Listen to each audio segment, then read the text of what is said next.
अस्सलाम वालेकुम व्यूवर्स, इस वक्त हम मौजूद हैं पाकिस्तान मोनूमेंट इस्लामाबाद में और गुजरांवाला से आए हुए हैं कुछ स्टूडेंट हमारे साथ मौजूद हैं। आइए इनसे इंटरव्यू लेते हैं कि इनका स्कूल ट्रिप कैसा रहा।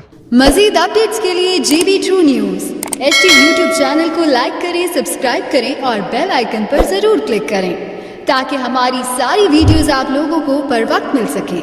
अस्सलाम वालेकुम सर। वालेकुम अस्सलाम। नाम आपका? मोहम्मद अशर। बिलाल अहमद। सर आपका? अब्दुर्रहमान। हामिद। अच्छा, ये आप लोगों का स्कूल ट्रिप था, ये कैसा रहा? बहुत अच्छा था, बहुत इंजॉय किया। अभी और भी जगह पे जाना है।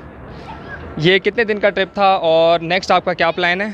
एक दिन का था, बाकी लास्ट हमारा ट्रिप था मैट्रिक का, इसके बाद कॉलेज लाइफ में जाएंगे।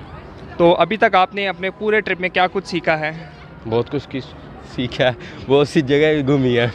तो अभी आपके दोस्तों के साथ आप टाइम स्पेंड कर रहे हैं, आपके टीचर्स हैं, जो आने वाले लोग हैं, उनको आप क्या मैसेज देंगे? इस्लामाबाद कैसा लगा आपको? बहुत अच्छा है, इधर लोग आए देखें, बहुत सेहत के लिए बहुत अच्छा है। पाकिस्तान का कैपिटल भी है, वो सीधे चीज़ें हैं जिनका लोगों को नहीं पता।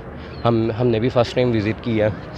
आप इस्लामाबाद के बारे में क्या कहना चाहेंगे? कैसा लगा आपको इस्लामाबाद की ब्यूटी, इस्लामाबाद की क्लीननेस, एनवायरनमेंट? हम तो खुद आए, हम लोगों को भी कहेंगे आए विज़िट करें। पाकिस्तान का कैपिटल है, एक्सप्लोर करें, पाकिस्तान को विज़िट करें ताकि पाकिस्तान तरक्की कर सके, दुनिया में एक्सप्लोर करें, इसको ज़्यादा से ज़्यादा दुनिया के आगे शो कराएं। ओके, तो एक नारा हो जाए, पाकिस्तान जिंदाबाद।